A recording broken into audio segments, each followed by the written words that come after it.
On this tutorial, we're going to be talking about the exclusive buyer representation agreements. It is now actually a law here in Ohio. So with that being said, we're going to be inviting two guest speakers today, Todd Book and Stephen McCoy, attorneys of the OAR, Ohio Association of Realtors, to break down and go over the new exclusive buyer representation agreement. So Todd and Stephen, go ahead. Thank you for joining us today. Hi there, this is Stephen McCoy, and with me is Todd Book, your legal services team at Ohio Realtors. Today we'd like to take a few minutes to go over our new buyer representation agreements that Ohio Realtors has just released. Todd, why don't you give us a little background of how we got here? Yeah, well, Stephen, as you and as everybody else knows, NAR was involved with a lawsuit out in western portion of Missouri that they settled in March of 2024. Part of the settlement was a requirement that they make some practice changes. One in particular being that now all realtor members would need to enter into written buyer representation agreements with their clients. Historically, that's not been uniformly adopted around the state and around the country. So we wanted to provide some different form options and ideas for folks to be able to comply with the settlement requirements. Also, while we were in this process, our own Ohio legislature, through the passage of House Bill 466, established some more written requirements for buyer representation. So we wanted to incorporate the settlement requirements as well as the language in House Bill 466 to make sure that all of our members had the forms necessary so that they could practice real estate and in compliance with those dictates. Absolutely, and shortly after the announcement of that settlement, Ohio Realtors Forms Committee convened to address those two major practice changes. Obviously, the first one with offers of compensation being removed from the MLS, but the one today, which is the topic of today's video, are our buyer representation agreements. Our Forms Committee created two categories, an exclusive agreement and a non-exclusive agreement. And we'll be going through each of those as we touch on these agreements so that you can understand and explain these documents to your prospective clients. Before we get into it, a couple of high-level thoughts and considerations. These are not mandated by Ohio Realtors. These are optional documents and tools that we wanted to provide to our members to adopt according to your brokerage policy and guidelines. Brokers should determine which forms to adopt for your respective offices and create some sort of a compliance policy to ensure that your agents are using the appropriate forms. Very important to remind everyone, Ohio Realtors policy will not dictate the type of relationship that the professional has with the potential buyer, will not dictate the term of the agreement, the services to be provided, or the type or amount of compensation being charged. We leave that decision to our members to make that decision with their clients. Any other high-level thoughts or considerations? No, I think people are, know that practice changes are coming and that we need to have the necessary forms in place to meet those dictates of the settlement as well as Ohio license law. So let's get into talking about those documents. Let's get into it. This document is an exclusive representation agreement. An exclusive means that your brokerage is bound to your client and your client is bound to your brokerage. This means that your buyer will owe compensation if they purchase real estate during the term of this representation agreement. If your buyer happens to be working with multiple brokerages during this time period, they could inadvertently owe compensation to multiple brokerages. So it's important to have that discussion up front with your client. In the first few lines, you'll notice a couple spaces. The first one's obviously you want to plug in your name and any other agents who will be representing that client. If you're working with a team, for example, consider using an addendum that identifies all of the agents who will be working with that buyer. The second line is the name of the brokerage. Ensure that you use the name of the brokerage as it appears on the broker's license, just to be as clear as possible.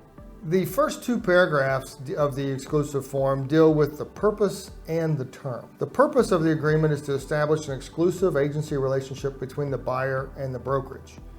You'll use any extra lines there in the first paragraph to further specify what that exclusive relationship may include. The second paragraph deals with the term. In the term, we're talking about the time frame. When does this relationship begin and when does it end?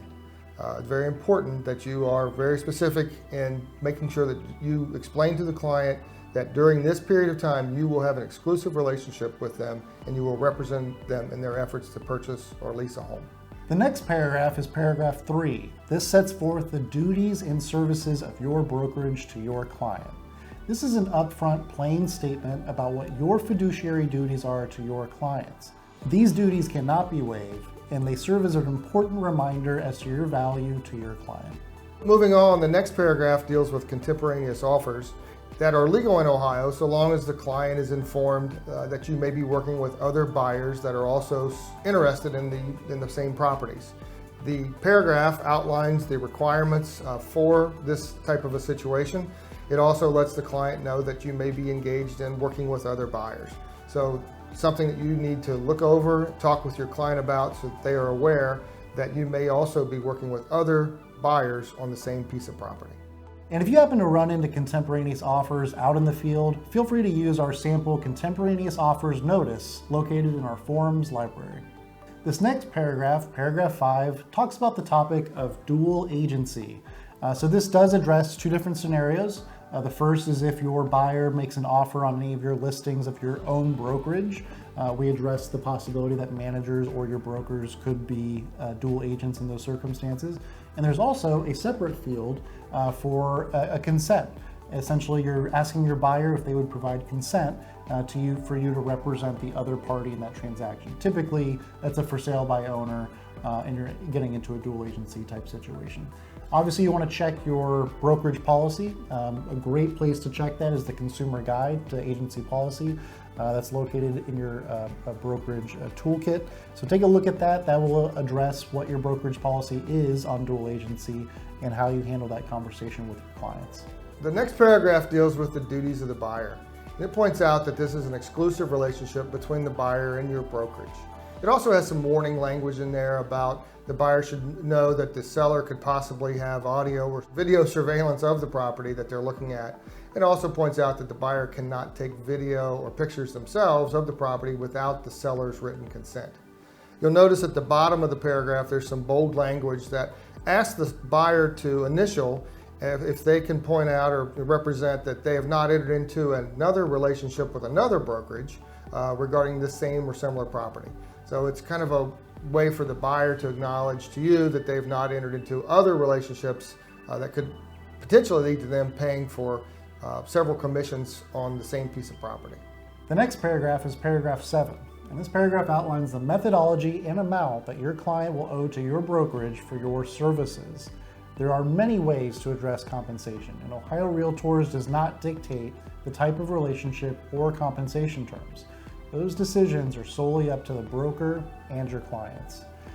However, NAR, through the settlement and Ohio law that was recently passed, does require you to specify and conspicuously disclose the amount or rate of compensation or how this amount will be determined.